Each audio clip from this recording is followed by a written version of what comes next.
വെനിസ്വേലയിലെ അമേരിക്കയുടെ ആക്രമണത്തിന് ശേഷം ചൈന തായ്വാനിലേക്ക് കടക്കുമോ എന്നുള്ള ചോദ്യമാണ് ഇപ്പോൾ എല്ലായിടത്തും ഉയരുന്നത്. അതിനൊരു കാര്യമുണ്ട്. കാരണം ഏത് നിമിഷവും തായ്വാനെ ആക്രമിക്കാൻ ചൈന സർവസജ്ജമായി രംഗത്തുണ്ട് എന്നുള്ളത് കൊണ്ടാണ്.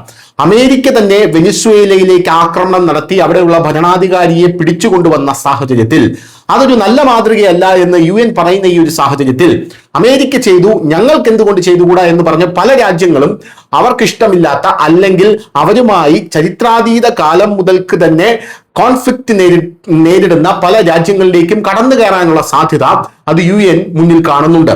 2026 തുടക്കത്തിൽ തന്നെ യുദ്ധസമാനമായിട്ടുള്ള സാഹചര്യമാണ് ലോകമെമ്പാടും നിലനിൽക്കുന്നത്.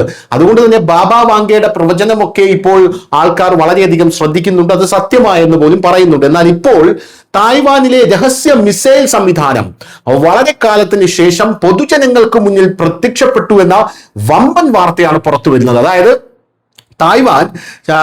തായ്വാന് ചുറ്റും ചൈനയുടെ പീപ്പിൾസ് ലിബറേഷൻ ആർമിയുടെ വലിയ തോതിലുള്ള പരിശീലന അഭ്യാസങ്ങൾക്കിടെ വളരെ കാലത്തിന് ശേഷം ആദ്യമായി ദ്വീപിലെ റോഡുകളിൽ രഹസ്യമായ സിയുങ് ഫെങ് ക്രൂയിസ് മിസൈലുള്ള ഒരു കണ്ടെയ്നർ ലോഞ്ചറാണ് പ്രത്യക്ഷപ്പെട്ടിരിക്കുന്നത്. ചൈനയിലെ പ്രധാന ഭൂപ്രദേശങ്ങളുടെ ലക്ഷ്യങ്ങളെ ആക്രമിക്കാൻ കഴിവുള്ള ഈ സംവിധാനം 2000കളുടെ തുടക്കത്തിൽ വികസിപ്പിച്ചെടുത്തതാണെങ്കിലും വളരെ അപൂർവമായി മാത്രമേ ഇത് പൊതുജനങ്ങൾക്ക് മുന്നിൽ പ്രദർശിപ്പിക്കാറുള്ളൂ എന്നുള്ളതാണ് നമ്മൾ എടുത്തു കാണേണ്ട പ്രധാനപ്പെട്ട കാര്യം എന്ന് പറയുന്നത്. കാരണം എങ്ങനെയൊന്നും ഇത് പൊതുജനങ്ങൾക്ക് മുമ്പിൽ വരാറില്ല. അത് വരികയാണെങ്കിൽ ഒരു യുദ്ധമോ അല്ലെങ്കിൽ യുദ്ധ സമാനമായിട്ടുള്ള സാഹചര്യമോ എങ്ങും പൊട്ടിപ്പുറപ്പെടണം, അല്ലെങ്കിൽ യുദ്ധമുണ്ടാകുമെന്ന് 100% ഉറപ്പ് ആ രാജ്യത്തിന് ഉണ്ടാകണം. ആ ഒരു സിറ്റുവേഷനിലാണ് ഇപ്പോൾ തായ്വാൻ അവരുടെ ഈ മിസൈൽ സിസ്റ്റം എടുത്ത് പുറത്തു വെച്ചിരിക്കുന്നത് എന്നുള്ളതാണ്. ഹുവാലിയന്റെ തെക്ക് ഭാഗത്ത് നിന്ന് കിഴക്കൻ തീരത്ത് ടൈറ്റനിലേക്ക് ലോഞ്ചർ സഞ്ചരിക്കുന്നതായിട്ടുള്ള റിപ്പോർട്ടുകളും ഇപ്പോൾ ലഭിക്കുന്നുണ്ട്. ആദ്യം ഇതൊരു ഹൈഫെങ് കപ്പൽ വിരുദ്ധ ബ്രിഗേഡ് വാഹനമാണെന്ന് തിരിച്ചറിഞ്ഞു. പക്ഷേ വിദഗ്ധർ HF-2E സവിശേഷതകൾ ഇപ്പോൾ ശ്രദ്ധിക്കുന്നുണ്ട്, വിവരിക്കുന്നുണ്ട് എന്നുള്ളതാണ് പ്രധാനപ്പെട്ട കാര്യം. ഈ മിസൈലിന്റെ ആദ്യ ഫോട്ടോകളും വീഡിയോകളും 2023 വേനൽക്കാലത്ത് മാത്രമാണ് പ്രത്യക്ഷപ്പെട്ടത്. എന്നിരുന്നാലും പ്രാദേശിക മാധ്യമങ്ങൾ പറയുന്നതനുസരിച്ച് ഇതൊരു ദശാബ്ദത്തിലേറെയായി സേവനത്തിലാണ്. 2011 വൻതോതിലുള്ള ഉത്പാദനം ആരംഭിച്ചു.